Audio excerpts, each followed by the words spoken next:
Hey, if you're looking to create a set of financial projections for a CrossFit-style gym, then you've come to the right place because we have built a financial projection template built specifically for this style of gym. So this could work for a CrossFit gym or other similar type of gym concepts. I'm going to walk you through how the template works. We're going to put the link to the template in the description of the video below, so you can go grab the template and follow along and fill it out as you watch the video. Also, as a thank you to you, if you stick around to the very end of the video, we're going to give you access to a coupon code that you can use to take a discount on the template when you purchase that. So that's our thank you to you for sticking around to the very end.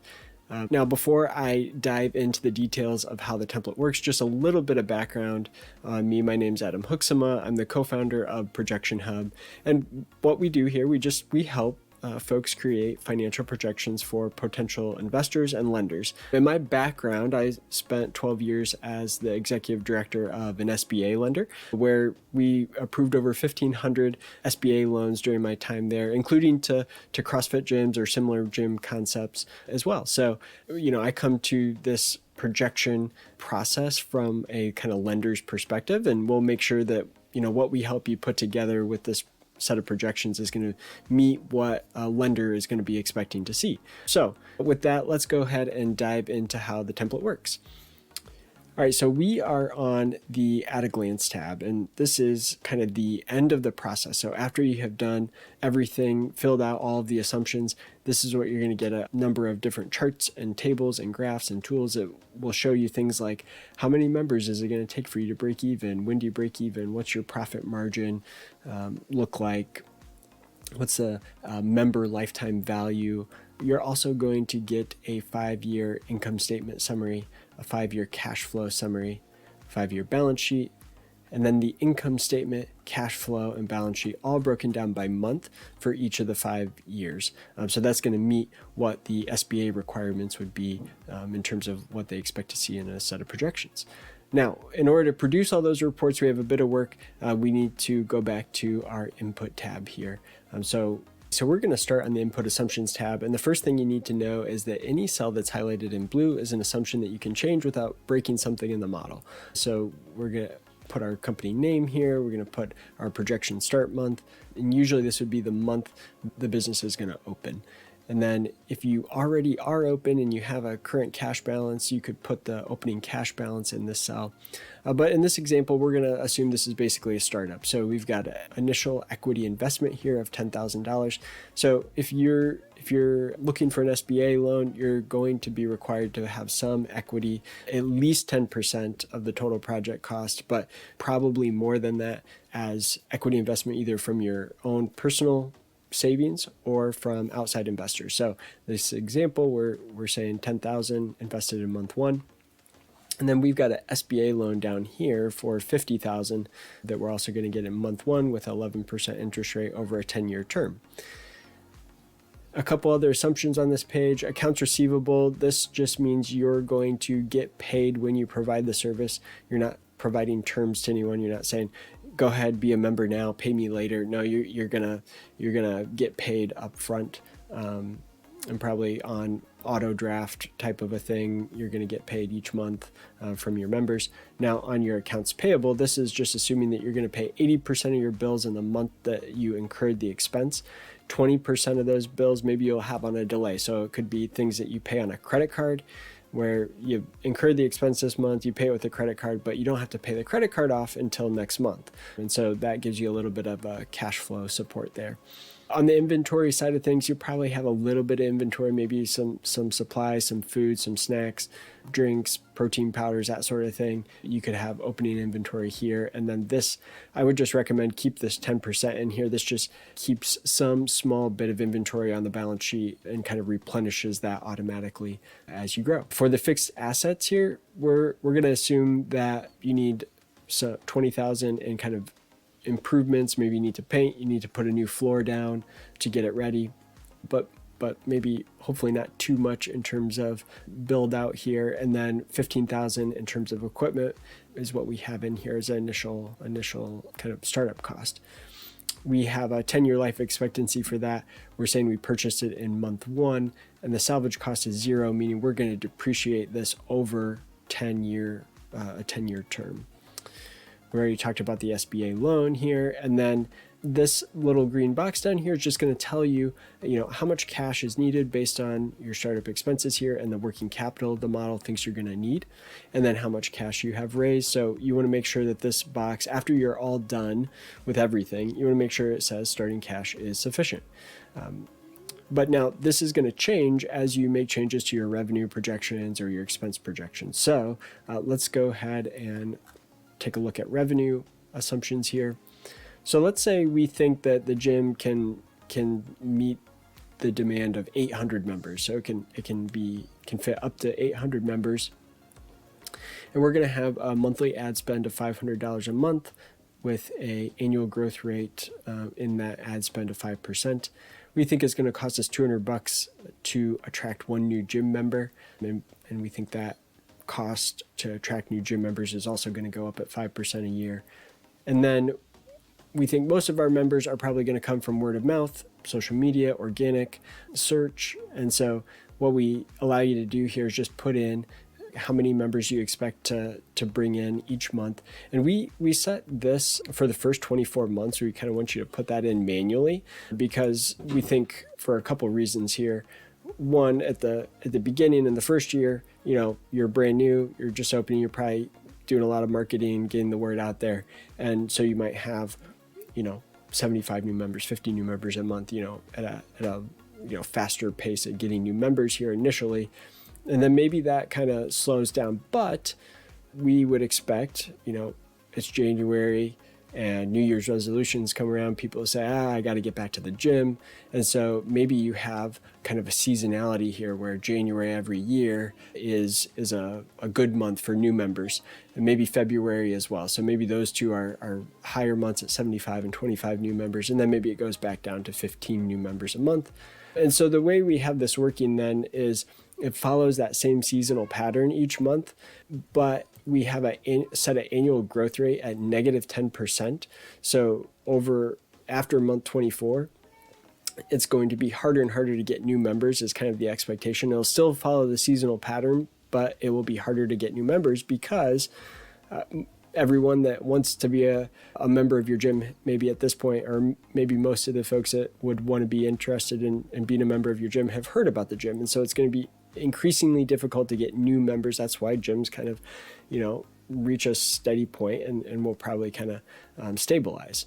We have an assumption here for an annual churn rate. So this is 33%. We're assuming that 33% of your members are going to cancel each year or leave each year. So that means the average member is going to stay for 3 years. If you lose a third of them each year, that's kind of how we have that set up. And then you can set these different membership types here. So annual, monthly, a pay per class, or kind of like a drop-in option, and then maybe a package where you offer class packs. And so you can set the membership period in months for those different options. For the pay per class or for the drop-in, you'd want to set that to be month one, or I'm sorry, just for 1 month. And then for this, what you want to do for the packages, you want to estimate the number of months it's going to take for the customer to use the classes in the package. So if somebody buys a 20 class pack, is it going to take them 3 months to use that up, 6 months, whatever that is?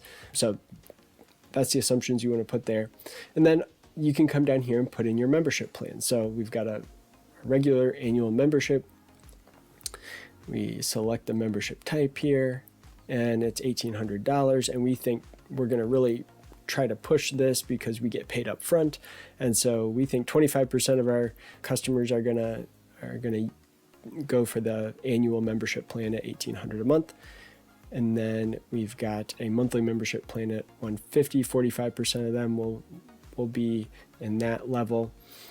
And then you've got the single class, kind of the drop-in, 10%, $25 per class or session, and then the class pack option here as well. And then what you can do is say the number of classes or sessions attended here per month based on those different packages. we can set a annual price increase. We set that to 2% to kind of follow inflation. And then our average spots per class. So this is kind of the capacity that you would have per session, basically. We're saying is 25. So based on all the assumptions we have up here and how many members we have and how many classes they're going to come to, this calculates how many class spots are going to be used or needed. And then if you say you're going to have 25 spots is kind of the maximum available, this number then just tells you, okay, how many different sessions do we need to be able to support the demand, essentially. The other thing I want to call to your attention up here is there's kind of a difference here between your cash collected and your revenue. So they always say cash is king, and in this case, it's no different. That's why you're probably going to want to be selling those annual memberships that pay up front, because that is a huge benefit to your cash flow. So the way that's going to work in the projection model, you'll see from a cash flow perspective, you'll see the total cash collected here is a big number because you're getting a bunch of members right off the bat. So 45,000, because a huge chunk of them are going to pay that annual price up front. Then the total membership class revenue is a much lower number because you're going to earn that revenue from those annual members over a 12-month period. So you're earning a 12th to 12th to 12th. So you're gonna that revenue is actually earned spread out across the 12 months, but the cash is collected up front. So and just kind of an accounting technicality there, but it does make an important difference from a cash flow perspective. I wanted to point that out. There are the ability to add in some other revenue here. So if you sell food or drink or, protein powders or any sort of merchandise, you can set what percentage of your members are going to buy something each month, how much are they going to spend on that. And so the rest of this is really just calculations on the revenue side. On the expense side, we have the ability to add in fixed operating expenses and expenses as a percentage of revenue. So say we're going to do we have a budget here to spend on some opening marketing in those first few months, and then kind of ongoing marketing for SEO or accounting. Here's an example, credit card processing to process those monthly membership payments. You can set that as a percentage of revenue here. And so we'll set that as 0.03, meaning 3% of revenue is that credit card processing fee. We also put in here a kind of a class coach commission. So you may or may not want to include this, but you could say, hey, we're going to pay the coaches 5% of whatever revenue they bring in. And so we have a commission section there. You can set rent and cleaning and utilities and those sorts of things. And then if you are in fact a CrossFit affiliate, you could set the affiliate fees for CrossFit there as well. Then on the salaries here, so I have put in coaches at a salary of 45,000. Let's say we're going to start them in month 1 through month 60. So through the full 5 years, we're going to have these coaches, and we're going to have 2 of them at that level. And then let's say as you grow, you determine that you need additional coaches. So you might have additional part-time coaches here. And I need to change that to coaches. So you may have, add additional coaches here in month 13, and then maybe another couple part-time coaches in month 25 as you continue to grow. You might have a gym manager that you hire in month 13, maybe a marketing director.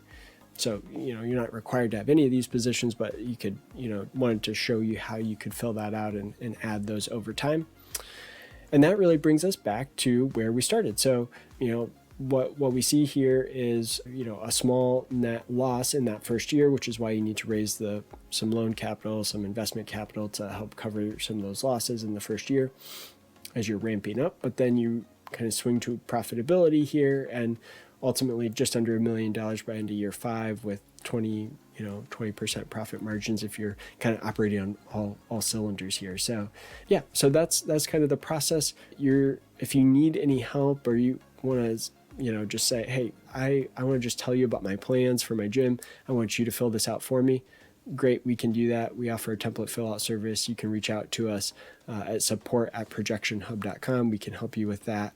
Or if you have questions about an SBA loan, that sort of thing, just reach out, let us know. And as a thank you for sticking around here to the very end, wanted to give you that discount code. So if you go to the description of the video below, there's going to be a link to a form. And in that form, fill out that form, and we're going to email you our most up-to-date coupon code that you can use to take a discount on this particular template as our thank you to you.